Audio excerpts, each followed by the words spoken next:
Ang araw ng kasal. Nakatayo ako sa harap ng fine-crafted, maple, full-body mirror, humihinga ng malalim para mapanatiling kalmado ang sarili ko. I've never been this nervous before. I mean, the wedding's today. My wedding day. Sure, bago ako umalis kay Carter, ang mga pangarap ko ay puno ng mga vision sa araw na ito. Ipinakita nila na kami ang pinakamasaya sa lahat. Ang ipinakita lang nila ay ang aming mga ngiti pagkatapos sabihin, I do. Ngunit ngayon, hindi ako naniniwala na ang mga ngiting iyon ay ibabahagi. Wala akong nakikitang mga taong nagpa-party at nagkakatuwaan pagkatapos ng seremonya, nakikita ko silang nakaupo sa mga mesa na kumakain ng sobrang bagal at nakatitig sa bawat kilos ko. Dahil sa mga visions na ito, gusto kong itapon na lang ang damit, at tumalon sa bintana sa pagtatangkang makatakas, ngunit alam kong hindi iyon gagana. Ang aking mga kamay ay dumaan sa silkiness ng cream skirt ng aking damit, na itinutuwid ito. Ang wedding dress ay absolutely gorgeous, kahit ako ay hindi maitatanggi. Kamanghamanghang bagay ito sa aking mga curves, at sa unang pagkakataon sa ilang sandali, talagang naramdaman kong maganda. Growing up, hindi ako ang pinakapayat sa mga bata, medyo chubby ako at pandak. Mula sa panunukso at pambubuli na natanggap ko, medyo naging kulang ako sa self-confidence region. For a while wala ako, muntik na akong maging anorexic sa ika-10 baitang dahil dito, bahagi ng dahilan ay pagiging dirt poor, sinusubukang ibigay para sa aking ama. Ang ilan sa mga isyong ito sa self-image ay dinala sa aking pang-adultong buhay, at ito ay isang bagay na pinaghihirapan ko araw-araw. Gayunpaman, ngayon, sa aking damit, at ang aking buhok ay tapos na, nadama ko ang tunay na ganda. Lahat ng mga takot na iyon ay umalis sa akin sa sandaling iyon. Bumukas ang pinto kaya muntik na akong mapatalon. Inalis niya ako sa aking mga iniisip at bumalik sa totoong mundo. Si Owen ay nagmamadaling pumasok sa silid na may malaki, pula, mapupungay na pisngi. May dalang kurbata sa kanyang kanang kamay, ang kanyang damit ay nakabutones ng kakilakilabot. Mami, ayoko magsuot ng ganito, Makati. Umuungol siya, pinapadyak ang kanyang mga paa. Napabuntong hininga ako sa kaisipan, lumapit sa kanya. Yumuko ako sa level niya, kinuha ang kurbata sa kamay niya. Alam kong Makati, pati damit ko. Pag-uugnay ko, tumango-tango. Ngunit maaari ba tayong gumawa ng compromise? Naaalala mo ba kung ano iyon? Isang compromise. Tunog niya, mukhang malalim ang iniisip tungkol dito. Kapag napapasaya ba natin ang lahat? Tanong niya. Karamihan, oo. Napaangat ang ulo ko habang nilalagay ko ang tie sa leeg niya para simulan itong itali. If you wear this during the ceremony, once we get to the reception, I'll let you take it off and wear pajamas. Okay. Nanlaki ang mata ni Owen na halos malagutan ng hininga. Pero mommy, you said we are only allowed to wear pajamas out when we are too sick to take them off. Bulalas niya. Itinali ko ng maayos ang kanyang kurbata, tinulak ang kanyang tahimik na namimilipit para matanggal iyon. Well, today's a special case. It's a very special day. And I need you to be good. If I let you wear your pajamas at the reception, will you wear this suit for the ceremony? Pinisil ni Owen ang kanyang ilong, nagpakawala ng ungol. Fine. Pwede ko bang isuot ang Spider-Man pajamas? Tanong niya na nakatagilid ang ulo. Sabi ko, tumango ang ulo ko. Ngayon, kunin mo na ang pajama at ilalagay ko sa bag, okay? Napakamot ng ulo si Owen, mabilis na lumabas ng pinto. Habang ginagawa niya iyon, tumayo ulit ako, inayos ang damit ko. Bumalik si Owen sa loob ng ilang minuto, ang pajama sa kamay. Kinukuha ko ang mga ito, inilalagay sa isang maliit na bag sa paglalakbay, kasama ang iba pang mga bagay para sa kanya at sa akin kung kinakailangan. Umalis kami sa kwarto, bumababa sa malaking hagdan. Hinawakan ko ang kamay ng anak ko nang makarating kami sa ibaba. Binuksan ng dalawang kasambahay ang malawak na mga pintuan sa harapan para madaanan namin, ang isa ay naglilisto ng mga tagubilin bago kami umalis. Pumasok ka doon sa ikatlong kotse. Itinuro niya ang itim na kotse sa pangalawa hanggang sa huli ng linya. Si boss ay nasa harap mo, at ang mga gwardya ay nasa harap at likod ng mga kotse. Tumango ako kasama ang kanyang mga salita, bumulong ng isang maliit na, salamat, bago inakay si Owen palabas ng pinto. Hinatak niya ang braso ko, isang nagtatanong na sulyap sa kanyang mga features habang nagsisimula kami sa landas. Mommy, bakit hindi tayo sumakay kay Daddy? Tanong niya. It's bad luck for the groom to see the bride before we get to the chapel. Simpleng sagot ko sabay hila sa kanya. What's a bride, Mommy? Tanong niya sabay lakad sa akin. The bride is the girl who is getting married. Who's getting married? Me. Why? Because why? Because Daddy wants us to be a big happy family. Pinadalhan ko siya ng nakakalokong ngiti, itinatago ang inis ko sa dami niyang tanong. But, 3 is not a big number. 25. Bulalas niya, nanlaki ang mga mata. Mommy, am I gonna have 25 brothers and sisters? Muntik na akong mabulunan. No. Why not? He drags out in a whiny tone. Binuksan ko ang pinto ng kotse, tinulungan siyang makasakay sa upuan ng kotse. Inakbayan ko siya, lumipat sa kabilang side. Because I don't want to do it with daddy all that much. Wika ko habang kinakabit ng mga kamay ko ang seatbelt. Do what? Kumurap ako. Play cards, mabilis kong sagot. If I play cards, I'll get a lot of brothers and sisters. No, it only works on adults. Oh, nagpout siya, naupo sa car seat. Ang natitirang bahagi ng biyahe ay sapat na mapayapa, sumayaw si Owen kasama ang mga kanta ng Bruno Mars na hiniling kong ilagay sa stereo. Fun fact, si Owen ay mas in love kay Bruno Mars kaysa sa kalahati ng kanyang fanbase. Tumanggi siyang makinig sa karamihan ng mga bagay maliban kay Bruno Mars. Ito ay medyo nakakatawa, ngunit ang ilan sa kanyang mga kanta ay nakakainip kong paulit-ulit, kaya't pinasok ko ang ilang Michael Jackson doon para sa aking sariling katinuan. Hindi niya napapansin ang pagkakaiba. Mga 20 minutes ang biyahe, at pagdating namin doon, pagod na si Owen sa upuan niya. Paikot-ikot ang driver sa kotse bago ko mahawakan ang handle ng pinto ng kotse, at pinagbuksan niya ako, nag-alok ng kamay. Hinawakan ko ang kamay niya, lumabas ng sasakyan at inayos ang semi-crinkled kong damit. Bumulong ako ng maliit, salamat sa driver, bago lumipat sa gilid ng sasakyan ni Owen. Inalalayan ko siyang makaalis sa kanyang upuan, hinawakan ang kanyang kamay habang nakatapak ang kanyang mga paa sa ground. Sabay kaming umakyat sa hagdan ng chapel, at pagpasok namin, kinuha ng isa sa mga bridesmaid ko si Owen at inakay siya palabas para maghanda. Hinila ako ng isa pang bridesmaid sa kabilang direksyon, papunta sa isang maliit na kwarto. Siya at ang ilang iba pa ay nagsimulang mag-makeup, ayusin ang aking damit, at ayusin ang aking buhok. Tumatagal ng halos 20 minuto upang magawa ang lahat, at sa oras na matapos sila, tumunog ang mga kampana ng simbahan, na hudyat ng pagsisimula ng kasal. Inakay ako ng mga bridesmaids palabas sa mga pintuan bago ang aisle. Ito ay kapag ang aking tunay na nerbiyos ay pumasok. Huminga ako ng malalim para pakalmahin ang aking sarili, ngunit walang gumagana. Tiningnan ko ang aking likuran, tinitingnan ang mga pintuan na madali kong matakbuhan, okay maybe not, may mga guards sa paligid ko. Fuck. Baka hindi ito magandang ideya. Baka tumakbo ako doon, kunin si Owen at tumakbo. No, papatayin ako niyan. Damn. Hinawakan ng kamay ko ang malamig na metal ng doorknob, at huminga ako ng malalim. Gagawin ko ito para kay Owen. Ito lang ang tanging paraan para mapunta ako sa buhay niya. Kailangan niya ako. Kailangan ko siya. Pinihit ng kamay ko ang knob, bahagya itong binuksan. Tahimik ang dating silid na puno ng satsat, 60 mata ang nakatingin sa akin. Pumasok ako ng isang hakbang, isinara ang pinto sa likod ko. Pagkatapos ng isa pang malalim na paghinga, ang aking mga paa ay nagsimulang umusad sa isang disenteng bilis. Tumingala ang ulo ko sa altar nang magsimula akong lumapit dito, napansin ang ngiti ni Carter. Asshole! Ipinilig ko ang aking ulo ng maingat, umakyat sa 2 hakbang patungo sa platform. Bumalang ang katawan ko kay Carter, nakatayo sa tapat niya. Ang pari ay nagsisimula sa seremonya halos kaagad. Though, wala akong pinakikinggan. Ang isip ko ay puno ng kung ano ang ibig sabihin ng lahat ng ito, at kung ano ang mangyayari sa amin ni Owen.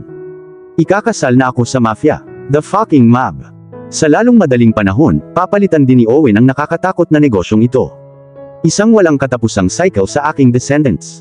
Lahat sila ay hahatulan sa buhay na ito. At magiging kasalanan ko ang lahat kung bakit ako natulog kay Carter ng gabing iyon. Hindi ko pinagsisisihan si Owen. Hindi ko pagsisisihan si Owen. Siya ang aking saving grace, siya ang aking buhay. Si Owen ay isang blessing, ang tanging pagbagsak ay ang kanyang ama. Habang nagsasalita ang pari, sumulyap ako sa mga tao. Ang inaasahan ng aking kasal ay mapupuno ng mga taong minahal at inalagaan ko. Sa pagtingin sa karamihan, ang tanging nakikilalang mga tao ay ang mga gwardya at kawani ng kusina, ang lahat ng iba ay mga estranghero. Bukod sa isa. Nang makita ko siya, nanlamig ako. Bumagsak ang puso ko sa plot. Nakalok ako sa kanya. Tatay ko iyon. Mukha siyang kontento, parang ito ang pinakamagandang araw sa buhay niya. Ang ngiti niya ay isang ngiti na hindi ko nakita simula noong nandyan si Mommy. Maganda ang suot niya na ikinalito ko. Paano niya kaya ito? Ginastos ng ama na kilala ko ang bawat sentimo sa droga. Ninakaw ba niya ang suit? Naputol ang pag-iisip ko sa pag-alis ng lalamunan ni Carter. Bumalik ang ulo ko sa kanya, then to the steps. Si Owen ay nasa ibaba ng platform, mukhang cute gaya ng dati kasama ang mga singsing sa maliit na unan. Sinenyasan siya ng pari, at si Owen ay nagmamadaling umakyat sa hagdan. Pareho kaming kumuha ni Carter ng isa, naghihintay sa pagsasalita ng pari. Gaya ng ipinapalagay, muling magsisimulang magsalita ang pari, binibigkas ang ritual ng pagpapalitan ng singsing. Sa lalong madaling panahon, ang mga singsing ay nasa aming mga daliri, at ang pari ay magsisimulang sabihin ang mga panata. I do. Dahan-dahang nagsalita si Carter, huminga ng malalim pagkatapos. Medyo kinakabahan lang ang itsura niya, which is the most I've seen him. Hinayaan pa rin niyang maghari ang kanyang katawan sa kumpiyansa. Ang pari ay binibigkas ang parehong mga salita sa akin, ang kanyang tinig ay nagsasalita ng isang mababa, may awtoridad na tono. Hindi nagtagal, turn ko na para sabihin ang dalawang salitang magpapabago sa buhay ko magpakailanman. Malamang na natagalan bago lumabas ang mga salita, dahil nakakuha ako ng maraming kakaibang tingin mula sa karamihan, at si Carter mismo. I do. Pinilit kong lumabas, nagpakawala ng mahabang hininga. Ang pari ay magpapatuloy sa isa pang tangent ng seremonya, na ginagawa ang lahat ng tunog na napakabagal at mahaba. Ito ay medyo malungkot. Kukunin niya ang kamay namin ni Carter, pinagsasama. By the power vested in me, I now pronounce you husband and wife. Kinaladkad ng pari palabas, sinusundan ito ng, you may kiss the bride. Hindi nag-atubiling sumulong si Carter. Pinulupot niya ang mga braso niya sa bewang ko, hinila ako papasok sa kanya. Binigyan ko siya ng dilat na mata bago niya ako hinalikan. This was nice. Wait, ano bang sinasabi ko? It's nice. Dam Robel, dapat ay galit ka sa kanyang lakas ng loob. Nakita ko ang aking sarili na medyo nakasandal, tinatanggap ang halik ng buo. Ano ang ginagawa ko? Napakahaba ng kilos, ngunit alam kong ilang segundo na lang. Ang pinakamagandang ilang segundo ng buhay ko. Ang aking inner thoughts tungkol sa kilos ay naputol. Biglang humiwalay si Carter, kaya medyo naguguluhan ako. Hanggang sa makarinig ako ng putok ng baril.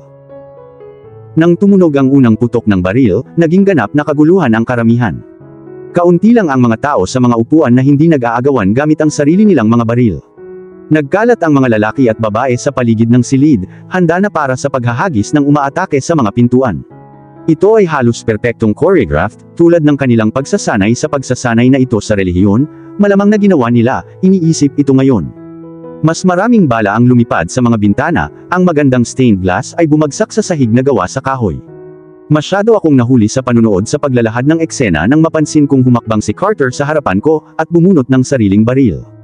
I was in a state of shock, parang, nanigas ang buong katawan ko habang pinipilit akong panuurin ang nakakakilabot na eksena. Bakit ngayon? Bakit ako? Bakit hindi na lang ako makabalik sa Florida, ligtas kasama sina Matilda at Jason? Ganito na ba ang naging buhay ko? Patuloy na takot sa kamatayan. Patuloy na takot sa kaligtasan ni Owen. Owen, maaalis ako ng isip ko sa ulirat nito, at susubukan kong tingnan ang paligid ng malaking figura ni Carter.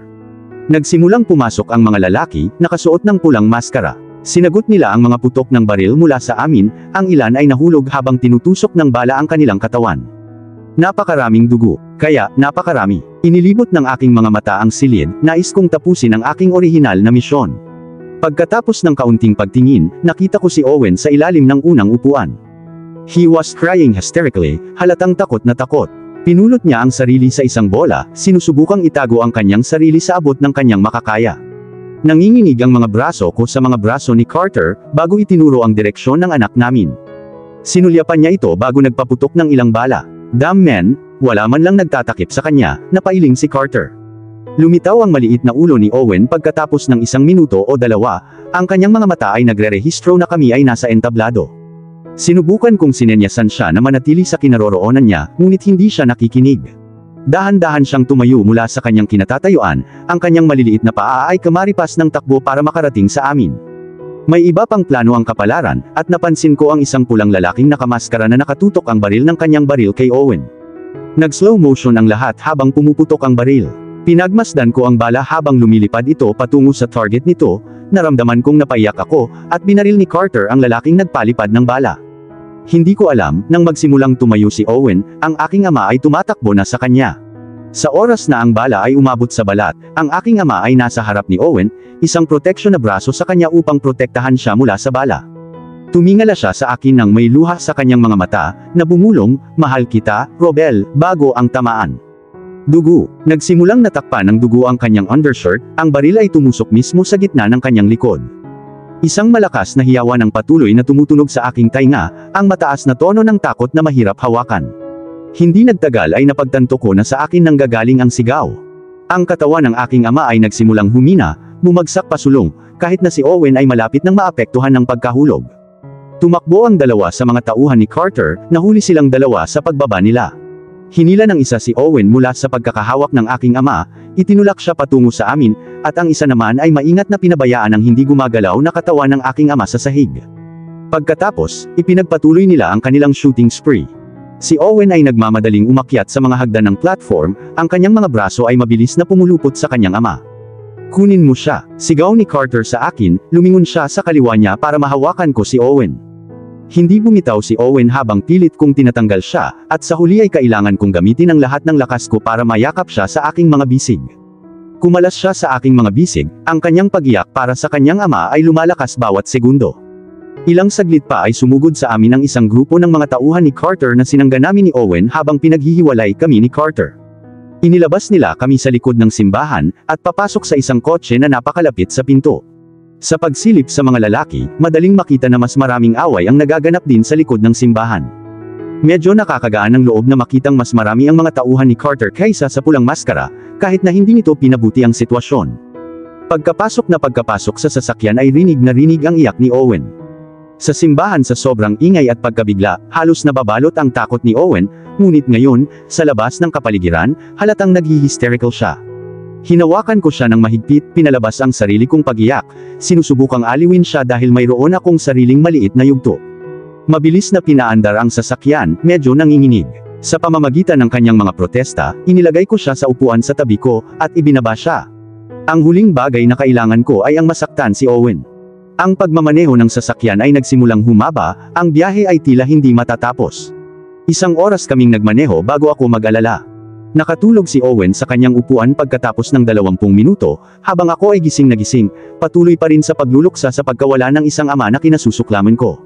Well, mahirap na siyang kamuhian ngayon, pinrotektahan niya si Owen nang hindi ko magawa. Matapos mawala ng kaunti ang mga iniisip ng aking ama, napagtanto ko ang isang mas malaking problema. Isang oras na ang nakalipas. Isang oras na biyahe, saan tayo pupunta? Sinubukan kong kumatok sa divider ng sasakyan pero hindi gumagalaw ang bintana. Ilang beses itong tinamaan ng kamao ko, sinusubukang kunin ang atensyon nila, ngunit ang lahat ay katahimikan. Ang biyahe sa kotse ay lumipas ng 2 oras na marka pagkatapos at ako ay nagsimulang magpanik. Parang wala akong phone o ano. Salamat Carter. Pagkatapos ng huling kalahating oras, ganap na huminto ang sasakyan. I unbuckle my sleeping boy, hugged him to me. Ang mga asshole na ito ay hindi siya hihiwalay sa akin. Bumukas ang pinto ng kotse, at sinenyasan ako ng mga lalaki na lumabas. Matigas kong ipinilig ang ulo ko, at tumingin sa mga lalaki ng inis. 2 options. Easy or hard way, sumigaw ang matangkad, tinatapik ang paa habang naghihintay. Isang daing ang kumawala sa aking mga labi habang hinihila palabas ang aking pagod na katawan, karga si Owen sa proseso. Sa harap namin, isang malaking mansyon ang nakatayo. Halos kamukha ito ng White House sa disenyo nito, ngunit hindi ito mukhang Washington, D.C. 2 lalaki ang nakatayo sa porch thing patungo sa pinto, ngunit napakalayo namin para makita ko sila ng malinaw. Bahagyang tinulak ng mas maiksing lalaki ang balikat ko, pilit akong pinapagalaw. Siyempre, tinamaan ko siya ng death glare, mas mahigpit na niyakap si Owen. Inihatid ako ng 2 sa paikot-ikot na daanan patungo sa pintuan. Habang papalapit kami, lalong naging pamilyar ang mga lalaki sa may pintuan, well isa sa kanila. Nang buo na ang pagrehistro ng kanyang mukha sa aking ulo, isang malakas na buntong hininga ang kumawala sa aking mga labi. Jason. Happy to see me, Bianca. At dito na po, nagtatapos ang part 12 ng ating kwento. Sabay-sabay po nating abangan ang susunod na kabanata. Maraming salamat po. God bless and stay safe.